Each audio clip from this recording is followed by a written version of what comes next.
channel guys, with me, Poison Smurf, and another Division 2 video.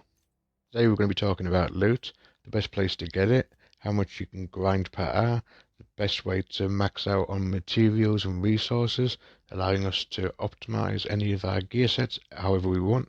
This includes a really quick way of smashing through all of your season, obviously get your new exotic scorpion, your new holster. Also, the same method can be used to go through your watch score and get your max stats. A few of the tips and tricks to make your grind a hell of a lot easier, allowing you to obviously progress and get all the builds fully maximized how we all want. Before we get into all that, as always guys, if today's video does help you out, remember to smash that like button. If you haven't done so already and you want to stay up to date with all the latest news, reviews, little tips and tricks, maybe think about hitting that subscribe button. Don't forget to hit the notification bell to be notified of any future videos. So now that's all out of the way, let's get into today's video.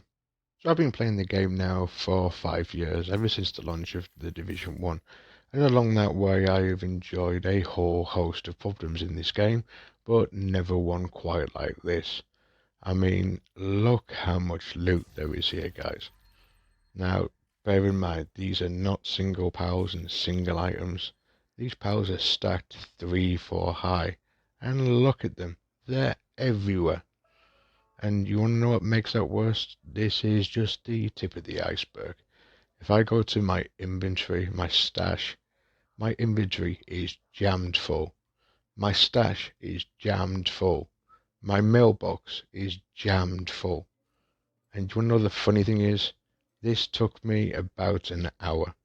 Yep, that's right guys. All this can be grinded in 1 hour. Did we get all this gear that we can use, break down for resources, sell whatever suits our needs, but we also went up 20 season levels guys. We've got 80 scavenger points off the watch score, which we can also use for resources. Now here's another bonus.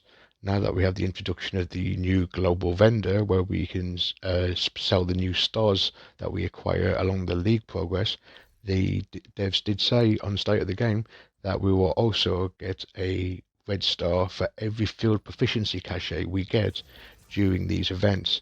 Now bearing in mind we can get up to 20 of these an hour, you can quite easily see how this can be exploited, that these stars can then be used to buy, once again, more cachets, more materials, more exotic crates.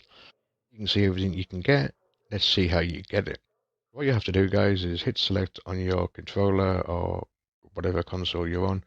Simply press right on the directional buttons, and we want to be changing the global directives. We want our global world difficulty set at heroic, and we want to be activating all of the directives. Now before any of you guys get nervous, the secret to this is we then want to be traveling to the invaded dark zone. This will be easily found on your map. This will be the one with the red dagger highlighted over it. Now don't worry guys, for some strange reason that when you actually enter the dark zone, these directives do not actually get applied. However, we do get the XP bonus given for having all these directives active. So all you want to do guys is simply go into the dark zone. We won't be getting involved with any PvP, so you don't need to worry. We're simply going in and we're looking for heroic landmarks, and we want to be going and clearing them. Now as you can see with the XP on these, the average XP is about 660,000 XP per landmark. Now remember, we're also going to get additional XP on top of this for the actual killing of the NPCs, so this will take us over 700,000 per landmark. Now bearing in mind each season level and watch level is set at 700,000, that means that you can literally up these all by one every landmark cleared. Now guys, I know what you're all thinking, oh it's the dark zone, people are going to be ganking me and jumping me. I promise you, if you go in there now, you are more likely going to find a server with 12 guys all running around in there exploiting the same thing, just trying to get ahead. So all you have to do guys is just jump in. You will find yourself running from landmark to landmark with multiple people. Like I say, when we did this, we were running in a group of 7 and 8. And because of that guys, you are going through these landmarks.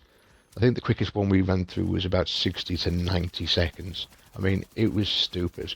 There was some landmarks we were arriving that another guy had already started taking down, and within 5 seconds of entering that building, bang, we were being awarded, the landmark was cleared, and on to the next.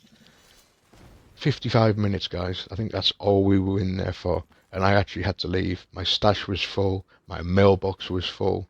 And now look at the situation I'm in. Now, granted, it's a nice situation to be in, but that's when I really thought about it and thought by these simple little tricks like actually extracting a lot of the items. They could be broken down for resources, they could be sold for money, allowing you to buy resources. But then not only with the extra dog zone caches we were getting the extra watch score. And then here's the best bit, guys, is if you actually take your time out to create second characters and third characters and fourth characters, you can so cash in on this, because every time that you level up your watch score, after you are 1,000, you are rewarded scavenger crates points at the bottom, which can be used to buy resources. This is applied to all of your characters, guys. As long as they're higher than level 40, all of your characters will get this. So every time you get a single point of scavenging, you will get one for each character you have. So if you have 4, you're getting 4 times the amount of scavenging points.